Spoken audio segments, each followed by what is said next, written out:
الحمد لله رب العالمين والعاقبة للمتقين والصلاة والسلام على سيد الأنبياء والمرسلين أما بعد فأعوذ بالله من الشيطان الرجيم بسم الله الرحمن الرحيم كل نفس ذائقة الموت آمنت بالله صدق الله العظيم وصدق رسوله النبي الأمين المكين الكريم ونحن على ذلك لمن الشاهدين والشاكرين والحمد للہ رب العالمین۔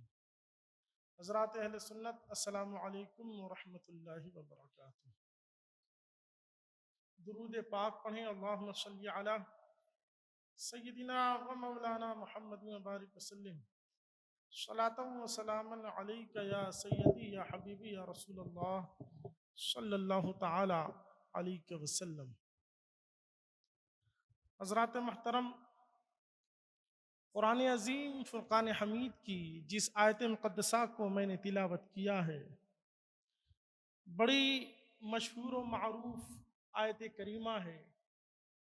عام طور پر مسلمان اسے جانتے پہچانتے بھی ہیں اور بہت سے لوگوں نے اسے یاد بھی کر رکھا ہے، اگرچہ ان کے الفاظ اتنے صاف ستھرے نہیں، لیکن پھر بھی وہ ٹوٹے پھوٹے اپنے انداز میں اس کو یاد رکھتے ہیں۔ کل نفس ذائقۃ الموت، کہ ہر جان کو موت کا مزہ چکھنا ہے۔ یہ وہ حقیقت ہے کہ جس سے انکار مسلمان تو مسلمان کسی غیر مسلم کو بھی نہیں ہے۔ وہ لوگ بھی اس بات کو مانتے ہیں کہ موت آنی ہے۔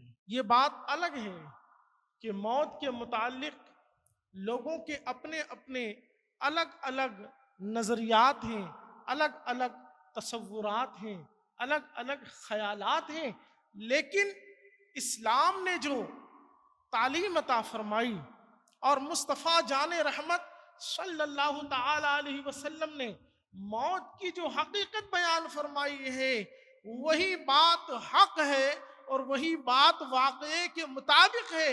اس کے علاوہ جو چیزیں ہیں وہ صرف اور صرف ایک خیال ہے، ایک افسانہ ہے، ایک کہانی ہے۔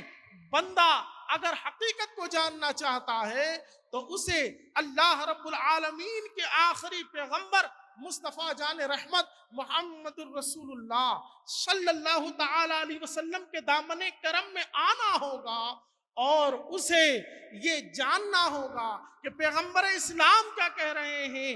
جو بات پیغمبر اسلام نے بیان فرمائی ہے وہی بات حق ہے اور وہی بات حقیقت کے عین مطابق ہے۔ اللہ رب العالمین کا کروڑہ کروڑ احسان کہ اس نے ہمیں مسلمان بنایا، ایمان والا بنایا، مصطفیٰ جان رحمت صلی اللہ علیہ وسلم سے محبت کرنے والا بنایا ہے۔ حضرات محترم، موت کس طرح سے انسان کو اپنے قریب کرتی ہے اور موت کس طرح سے انسان کے قریب ہوتی ہے۔ اسباب نظر آتے ہیں، کوئی چھت سے گرا، کوئی پہاڑی سے گرا، کوئی کہاں سے گرا۔ میرے رب کی قدرت تو دیکھو۔ آج کل دیکھنے کو یہ مل رہا کہ بندے نے ٹھوکر کھائی، گرا اور روح قبض ہو گئی۔ اور ابھی اتراکھنڈ میں جو سیلاب آیا، اس سیلاب میں ہزاروں لاکھوں کروڑوں ٹن ملبے کے ساتھ بہتا ہوا آدمی آیا اور وہ اسی ملبے سے نکل کر دوڑ لگا کر اپنی جان بچاتا ہوا بھی نظر آیا۔ آپ غور کریں کہ جس کی موت آنی ہے تو وہ کتنے ہی حفاظتی اقدام کے درمیان موجود ہو، اسے موت ہر حال میں آ جانی ہے۔ اور جس کی موت نہیں آنی تو اللہ رب العالمین اسے شیر کے جبڑے سے بھی نکال دے گا۔ لیکن ہمارے یہاں ایک رسم بن گئی ہے، انسان کا انتقال ہوا، جنازے میں شریک ہوئے، تیجا کیا، 40واں کیا، ختم، پھر سال میں ایک برسی کی، ختم۔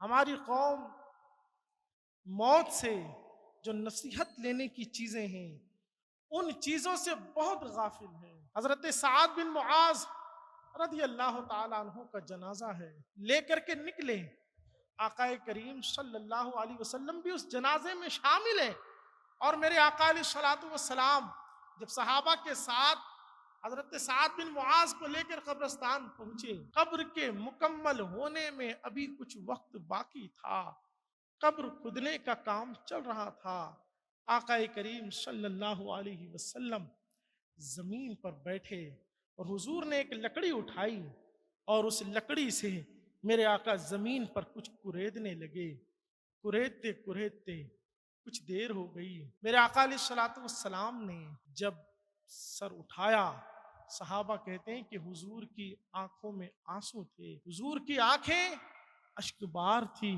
اور آقا علیہ الصلوۃ والسلام نے صحابہ سے فرمایا، اے صحابہ کہو اللہ کی پناہ قبر کی سختی سے، اللہ کی پناہ مانگو کہ مولا تو ہمیں اپنی پناہ عطا فرما دے، اپنی رحمت کا سایہ عطا فرما دے اس قبر کی تنگی سے۔ جب میرے آقا نے یہ کہا نا تو تمام صحابہ کہنے لگے، یا اللہ ہمیں تو اپنی پناہ عطا فرما دے قبر کی اس سختی سے۔ اور بھی کئی چیزیں میرے آقا علیہ الصلوۃ والسلام نے بیان فرمائی، اور اس کے بعد جو میرے آقا نے جملہ ارشاد فرمایا ہے، کلیجہ ہل جائے مگر کلیجہ ہلے گا اس کا جس کو آخرت کی فکر ہوگی، جسے اللہ کا خوف ہوگا، جسے مر کے حساب دینے کی کوئی فکر ہوگی۔ ایسوں کے کلیجوں پہ تو کچھ اثر ہوتا بھی ہے، لیکن جن کی صبح و شام صرف نافرمانیوں میں گزرتی ہے، جن کو آخرت کا کوئی خوف نہیں ہوتا، ایسے لوگوں پر تو تمام چیزیں بیکار نظر آ رہی ہیں، لیکن پھر بھی سنایا جاتا ہے اس امید پر کہ سنانا کام ہمارا ہے، اس بات میں اثر پیدا کرنا کام اللہ رب العالمین کا ہے۔ میرے آقا علیہ الصلوۃ والسلام نے ارشاد فرمایا، سنو اگر میں تمہیں وہ عذاب بیان کر دوں جو قبر میں ہونے والا ہے، لیکن آقا فرماتے ہیں کہ وہ عذاب میں اس خوف سے بیان نہیں کر رہا کہ کہیں تم اپنے مردوں کو دفن کرنا نہ چھوڑ دو۔ یہ روایت بتا رہی ہے کہ آقا کریم صلی اللہ علیہ وسلم نے جو قبر کا عذاب بیان فرمایا ہے وہ اتنا سخت ہے، وہ اتنا سخت ہے کہ اللہ تیری پناہ۔ کہ رسول کائنات جو جنتیوں کے سردار ہیں، جن کے صدقے میں کائنات کے لوگوں کو جنت ملنی ہے، وہ خود رب کی بارگاہ میں امت کی تعلیم کے لیے عرض کر رہے ہیں، مالک و مولا میں محمد تیری پناہ مانگتا ہوں قبر کی سختی سے، قبر کے اس عذاب سے، قبر کی اس اندھیری سے۔ مسلمانوں ایمان کی طرف آؤ، آخرت کی فکر کی طرف آؤ۔ آخرت کی حقیقت وہ چیز ہے کہ ایک مومن اور ایک غیر میں فرق ہوتا ہی اس عقیدے اور اس نظریے سے ہے کہ ہم اس بات کا یقین رکھتے ہیں کہ ہمیں ہماری قبروں سے واپس زندہ کیا جائے گا، ہمیں واپس اٹھایا جائے گا، اور ہم سے ذرے ذرے کا حساب لیا جائے گا۔ جو نیکی ہم نے کی ہوگی ہمیں اس کا اجر دیا جائے گا، اور جو گناہ ہم نے کیے ہوں گے ہم سے اس کی پوچھ پرکھ ضرور ہوگی۔ آخرت کے تصور کو اگر ہم نے اپنی زندگی میں اتار لیا تو یاد رکھو یہ وہ نظریہ، یہ وہ چیز ہے جو انسان کو ہزاروں ہزار گناہوں سے بچا لیا کرتا ہے۔ موت آتی ہے، موت کہتے کسے ہیں؟ انسان کے بدن سے روح کا نکل جانا یہی موت ہے، روح کا جدا ہو جانا یہ موت ہے۔ حضرت سیدنا عمر فاروق اعظم رضی اللہ تعالی عنہ ارشاد فرماتے ہیں، امام جلال الدین سیوطی رحمۃ اللہ تعالی علیہ نے اپنی کتاب شرح الصدور میں یہ تمام روایتیں جو میں آگے بیان کر رہا ہوں وہ تمام چیزیں آپ نے باقاعدہ ایک کتاب اسی قبر کے موضوع پر تحریر فرمائی ہے، اور بڑی ضخیم کتاب ہے۔ اس میں حضرت عمر فاروق اعظم رضی اللہ تعالیٰ عنہ کا قول نقل فرمایا کہ تم اپنے مرنے والوں کے پاس انہیں خدا کی یاد دلاؤ، کیونکہ وہ ایسی چیز دیکھتے ہیں جو تم نہیں دیکھتے۔ جب انسان کے حالات اس طرح نظر آئیں کہ وہ اب اس دنیا سے رخصت ہونے والا ہے تو اسے اللہ کی یاد دلاؤ۔ یہاں پر ایک چیز اور اعلیٰ حضرت امام اہل سنت نے بڑی قابل غور ذکر فرمائی ہے۔ عام طور پر لوگ مرنے والے سے، اس مریض سے، اس حالت میں مبتلا بندے سے کہتے ہیں کلمہ پڑھو، کلمہ پڑھو، کلمہ پڑھو۔ تو اعلیٰ حضرت فرماتے ہیں کہ اس طرح کی کنڈیشن میں بندہ ہو تو اس سے یہ نہ کہا جائے کہ تو کلمہ پڑھ، کلمہ پڑھ، کلمہ پڑھ۔ نہیں، ہو سکتا ہے کہ موت کی سختی اور تکلیف میں وہ تم سے یہ کہہ بیٹھے کہ میں کلمہ نہیں پڑھتا، بلکہ صرف وہاں کرنا یہ ہے کہ تم اس کے پاس کھڑے ہو کر اللہ کا ذکر کرو، تم خود کلمہ پڑھو، تم خود کلمے کا ورد کرو، تم خود لا الہ الا اللہ کی صدائیں بلند کرو، تم خود اشہد ان لا الہ الا اللہ پڑھو۔ جب تم اس طرح سے پڑھو گے تو اللہ رب العالمین کرم فرمائے گا تو اس کی زبان پر جاری ہو جائے گا۔ ہمیں حکم نہیں ہے کہ ہم اس کو بولیں کہ تو پڑھ، تو پڑھ، تو پڑھ، کیونکہ اس وقت وہ جس سختی میں ہے اس سختی کا حال تو وہی جانتا ہے کہ وہ کس سختی میں ہے۔ اس لیے ہمیں سمجھایا یہ گیا، بتایا یہ گیا کہ انسان جب اس کنڈیشن میں ہو تو اس کے سامنے تم خود اللہ کا ذکر کرو، کلمے کا ورد کرو۔ حضرت سیدنا سلمان فارسی رضی اللہ تعالیٰ عنہ وہ بیان کرتے ہیں کہ ایک انصاری صحابی کے پاس میرے آقا علیہ الصلوۃ والسلام گئے۔ ان کے موت کا وقت قریب تھا اور ان کی حالت بڑی سخت تھی۔ آقا کریم صلی اللہ علیہ وسلم جب ان کے پاس پہنچے تو میرے آقا نے فرمایا کیسا محسوس کر رہے ہو؟ تو عرض کی یا رسول اللہ میں اچھائی پا رہا ہوں، اچھائی محسوس کر رہا ہوں، اور میرے پاس یہ دو فرشتے جلوہ گر ہیں، ایک سفید ہے اور دوسرا سیاہ یعنی کالا ہے۔ میرے آقا نے فرمایا کہ تم سے قریب زیادہ پاس میں کون سا فرشتہ ہے؟ عرض کی یا رسول اللہ جو سیاہ رنگ کا ہے وہ مجھ سے زیادہ قریب ہے، جو سفید والا ہے وہ دور ہے۔ آقا علیہ الصلوۃ والسلام نے ارشاد فرمایا اس کا مطلب یہ ہے کہ نیکیاں کم ہیں اور گناہ زیادہ ہیں۔ جب یہ بات میرے آقا علیہ الصلوۃ والسلام نے ارشاد فرمائی تو صحابی نے عرض کی یا رسول اللہ صلی اللہ تعالی علیہ وسلم آپ اپنی دعاؤں سے مجھے نفع عطا فرمائیے۔ سبحان اللہ، صحابی یہ اعلان کر رہے ہیں، دنیا کو بتا رہے ہیں ہمارا عقیدہ یہ ہے کہ اس حالت میں بھی اگر کوئی ہمیں نفع پہنچا سکتا ہے تو وہ مصطفیٰ جان رحمت ہے، وہ آقا کریم صلی اللہ تعالی علیہ وسلم ہیں۔ میرے آقا صلی اللہ تعالی علیہ وسلم نے دعا کی اور عرض کی اللہم اغفر الکثیر وعنم القلیل، اے مالک مولا اس کے جو کثیر ہیں یعنی جو زیادہ ہے گناہ اسے معاف فرما دے، اور جو اس کی تھوڑی ہے نیکیاں اس میں اضافہ فرما دے۔ میرے آقا علیہ الصلوۃ والسلام نے دعا فرمانے کے بعد فرمایا کہ بتا اب کیا حال ہے؟ تو وہ صحابی عرض کرتے ہیں یا رسول اللہ میرے ماں باپ آپ پر قربان ہو کہ آپ نے مجھ پر ایسا کرم فرمایا کہ وہ سیاہ کالی شکل والا فرشتہ مجھ سے دور ہو گیا اور وہ سفید نورانی فرشتہ اب مجھ سے قریب ہو گیا ہے۔ اللہ اکبر۔ آقا کریم صلی اللہ تعالی علیہ وسلم نے جو دعا فرمائی اس دعا نے اس صحابی کی ایسی دستگیری فرمائی، اس مومن کی ایسی دستگیری فرمائی۔ پھر آقا علیہ الصلوۃ والسلام نے ارشاد فرمایا اچھا یہ تو بتا کہ تیرا کون سا ایسا عمل تھا جس عمل نے تجھے زیادہ فائدہ پہنچایا؟ کوئی تیرا ایسا عمل ہے جو تجھے اس حالت میں بھی یاد آ رہا ہے کہ جس عمل نے تیرا نفع کیا، تیرا فائدہ کیا؟ تو وہ کہتا ہے یا رسول اللہ میرا بس ایک عمل ایسا ہے جس کا مجھے فائدہ محسوس ہو رہا ہے، اور وہ فائدہ یہ ہے کہ میری عادت تھی کہ میں پیاسوں کو پانی پلایا کرتا تھا، میں پیاسوں کو پانی پلایا کرتا تھا۔ میرے آقا رحمت عالم صلی اللہ تعالی علیہ وسلم کی کیا شان ہے، اور آقا علیہ الصلوۃ والسلام کے کرم کی کیا بات ہے۔ مسجد کی اہمیت کو بھی سمجھیں اور مسجد کی خدمت کو بھی ملاحظہ فرمائیں۔ رسول کریم صلی اللہ تعالی علیہ وسلم ایک دن اپنے صحابہ کے ساتھ جا رہے ہیں۔ اس بات کو امام جلال الدین سیوطی نے شرح الصدور میں بیان فرمایا ہے کہ آقا کریم صلی اللہ علیہ وسلم جا رہے ہیں، اچانک ایک قبر کے پاس سے جب گزرے، آقا نے فرمایا کہ یہ قبر کس کی ہے؟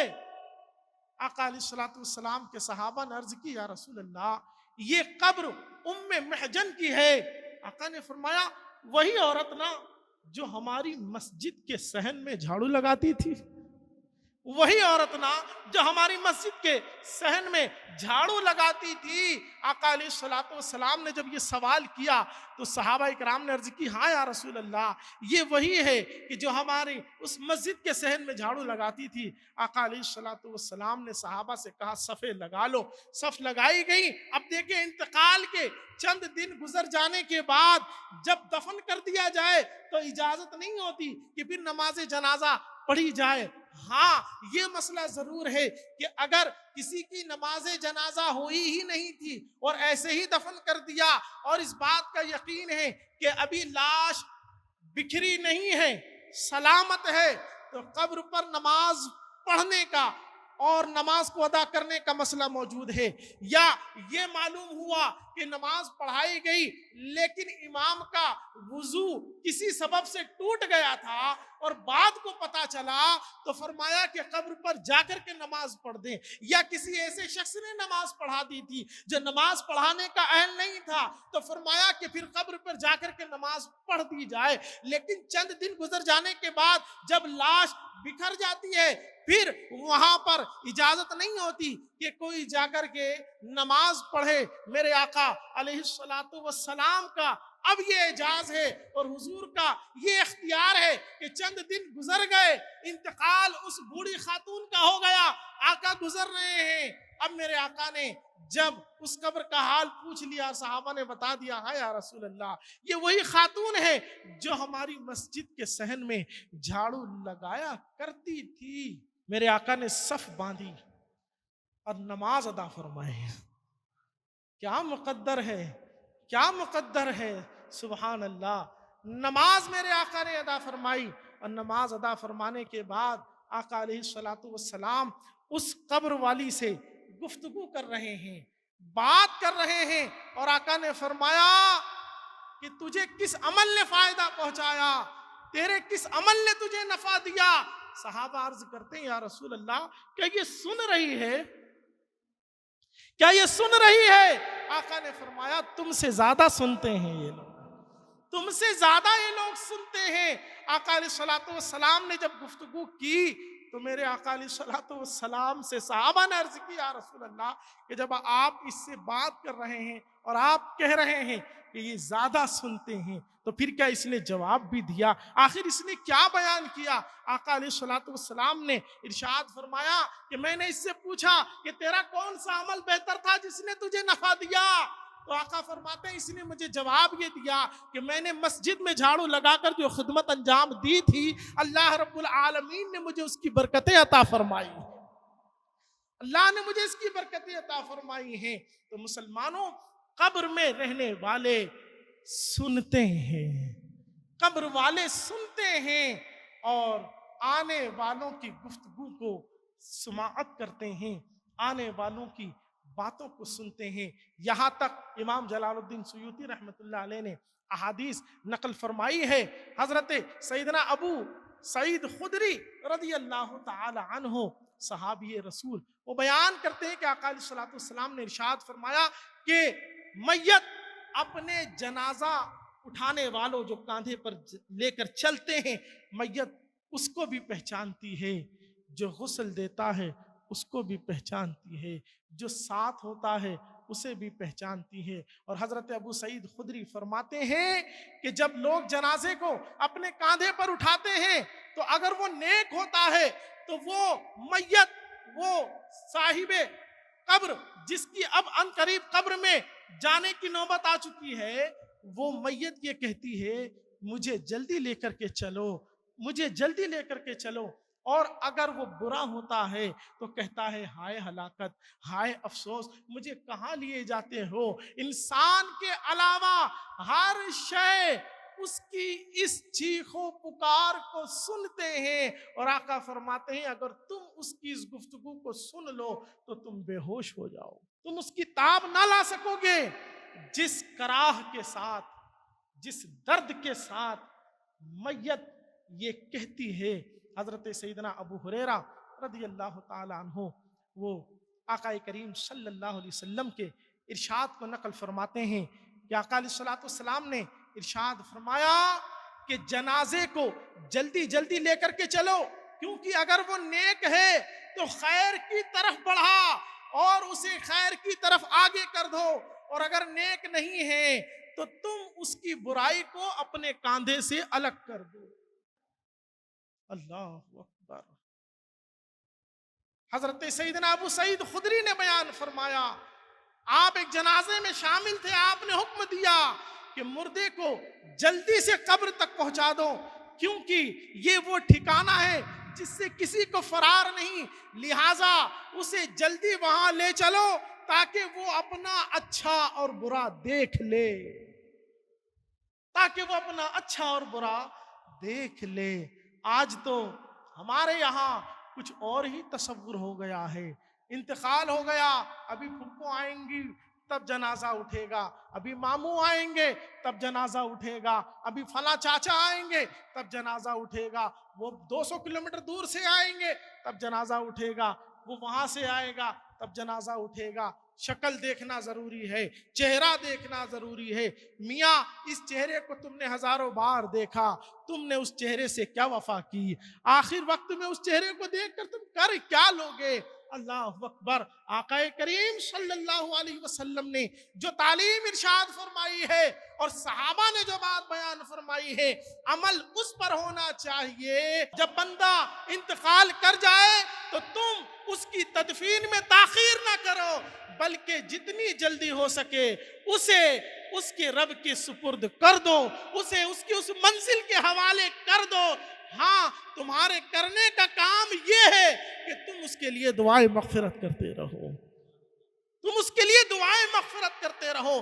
تمہارا چہرہ دیکھ لینا اس کو کوئی فائدہ نہیں پہنچائے گا، تمہارا اس کے سامنے رو لینا اس کو کوئی فائدہ نہیں پہنچائے گا۔ جب میت کے لوگ روتے ہیں گھر والے، میرے آقا علیہ السلام نے یہاں تک ارشاد فرمایا ہے کہ میت کو تکلیف ہوتی ہے کہ روتے ہیں، چیختے ہیں، چلاتے ہیں، لوگ پچھاڑے مارتے ہیں۔ آقا علیہ السلام نے ارشاد فرمایا اگر میت کو اختیار ہوتا کہ وہ تمہیں روک سکے تو وہ تمہیں روک دیتے، مگر افسوس کہ انہیں اختیار نہیں کہ وہ تمہیں روک دے۔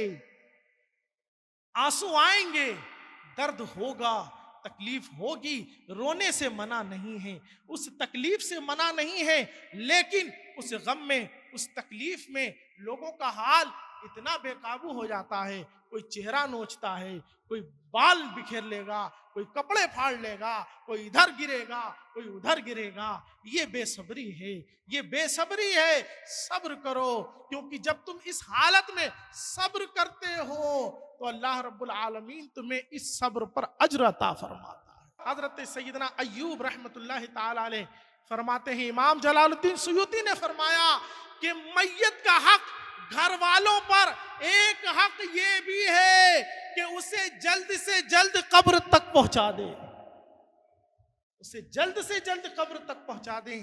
لیکن ہمارے یہاں لوگوں نے رسموں کو مسائل سے زیادہ اہمیت دے دی ہے۔ ابھی پھپھو آئیں گی، ابھی فلاں آئیں گے، ابھی وہ آئیں گے، دیکھو وہ آئے نہ آئے، قبر اگر تیار ہے، قبر تیار ہونے کے بعد تو تاخیر ناجائز کی طرف لے جائے گی۔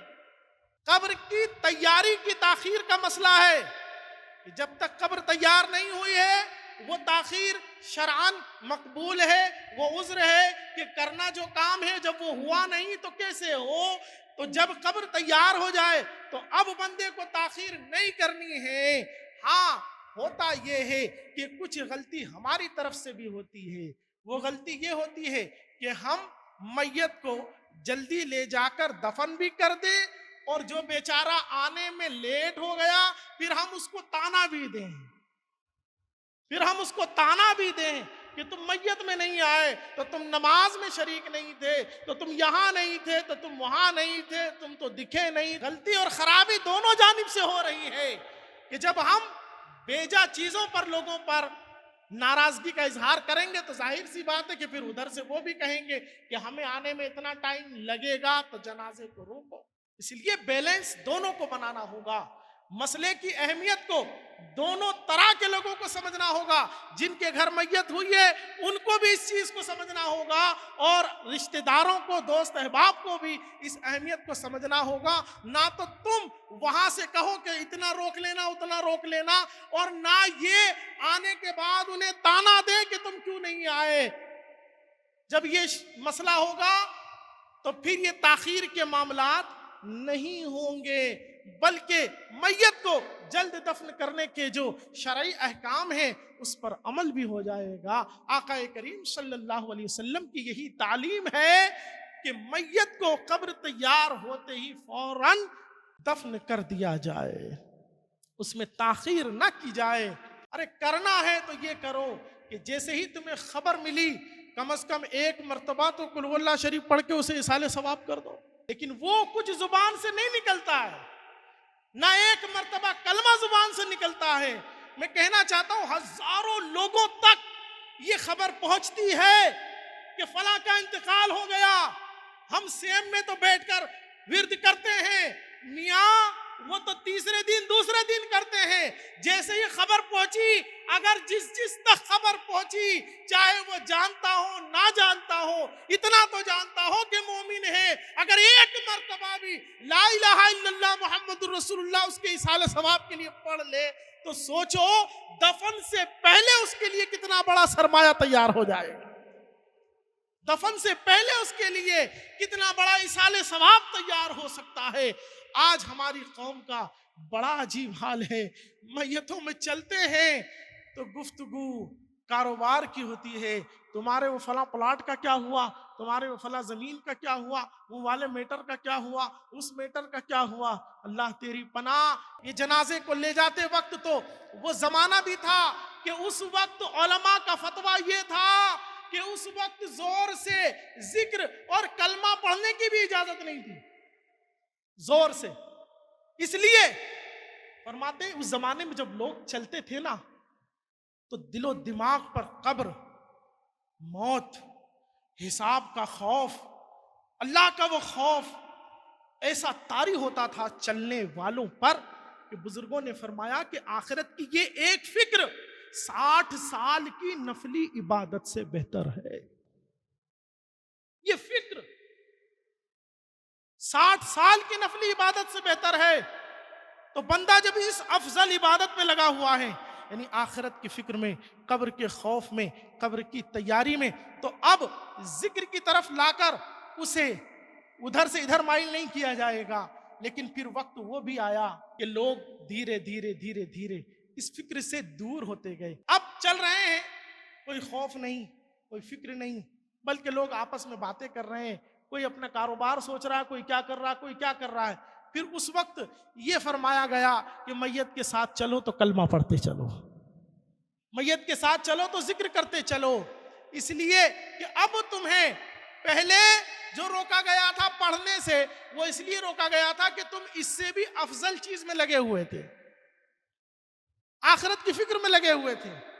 لیکن اب جب تم دنیا کی فکر میں ڈوب گئے ہو تو پھر ذکر کا حکم دیا گیا کہ تم میت کے ساتھ چلو تو زور زور سے بھی کلمہ پڑھو، تاکہ لوگ جو غافل ہو کر ادھر ادھر سوچنے لگ گئے ہیں تمہارا زور سے پڑھنا اس کو بھی آگاہ کر دے، اس پر بھی فکر طاری ہو۔ تو خدا کے واسطے اپنے آپ کو آخرت کے لیے تیار کرنے کی کوشش کریں۔ دیکھیں موت ایک ایسی حقیقت ہے کہ سب کو اس سے گزرنا ہے، فرق یہ ہے کہ جس نے اس محبوب سے وفاداری کی ہوگی، جس نے اس پیارے مصطفیٰ صلی اللہ علیہ وسلم کی فرما برداری کی ہوگی، اس کے لیے تو حال یہ ہے۔ آقا کریم صلی اللہ علیہ وسلم نے ارشاد فرمایا کہ مومن کی روح جب نکالی جاتی ہے، آقا فرماتے ہیں جنت سے پھول لائے جاتے ہیں، ان پھولوں کے بیچ اس کی روح کو استقبال کے ساتھ سجا کر لے جایا جاتا ہے۔ اور آقا نے فرمایا کہ کافر کی روح کو جہنم کے اس دہکتے ٹاٹ میں لپیٹ کر لے جایا جاتا ہے۔ اللہ تیری پناہ۔ مسلمانوں، ایمان کی پرواہ کرو، آخرت کی فکر پیدا کرو، لفظ آخرت اٹھتے بیٹھتے اپنے دماغ میں چلانے کی کوشش کرو کہ یہ وہ لفظ ہے کہ اس لفظ کے پیچھے کی جو حقیقت ہے، اگر تم نے اس کو اپنے دل و دماغ میں بسا لیا تو ہزاروں گناہوں سے تم محفوظ ہو جاؤ گے۔ حضرت عبداللہ ابن مسعود رضی اللہ تعالیٰ عنہ سے یہ روایت منقول ہے، اور محدث ابن جوزی نے عیون الحکایات کے اندر اس روایت کو نقل فرمایا کہ ایک بندے کی قبر کو کھودا گیا نا، تو اس کے لیے قبر کھود رہے ہیں، جہاں قبر کھودتے ہیں وہیں سے اژدہا نکل رہا ہے، اسے چھوڑا پھر دوسری قبر کھودی، اس میں سے بھی اژدہا نکل رہا ہے، تیسری قبر کھودی، اس میں سے بھی اژدہا نکل رہا ہے۔ پریشان ہو گئے کہ معاملہ کیا ہے، کیوں اس کی قبر میں اتنے اژدہے نکل رہے ہیں؟ حضرت عبداللہ ابن مسعود صحابی رسول فرماتے ہیں کہ قبر آخری کھودی گئی اور اسی قبر میں اسے دفن کر دیا گیا، چھوڑ دیا گیا۔ پتہ چلا بعد میں کہ اس بندے کی عادت یہ تھی کہ یہ سودا بیچنے کا کام کرتا تھا، لوگوں کو جب کوئی چیز بیچتا تھا تو کم تولتا تھا، کم تولتا تھا۔ آپ اندازہ لگائیں، کم تولنے والوں کے لیے یہ عذاب ہے، جو لوگوں کو لوٹ کے ہی نکل جائے ان کا کیا حال ہوگا؟ کم تولنے والوں کے لیے یہ عذاب ہے، جو لوگوں کو ڈاکہ ڈال دیں ان کا کیا حال ہوگا؟ اللہ تیری پناہ۔ خدا کے واسطے آخرت کی فکر کی طرف آئیں۔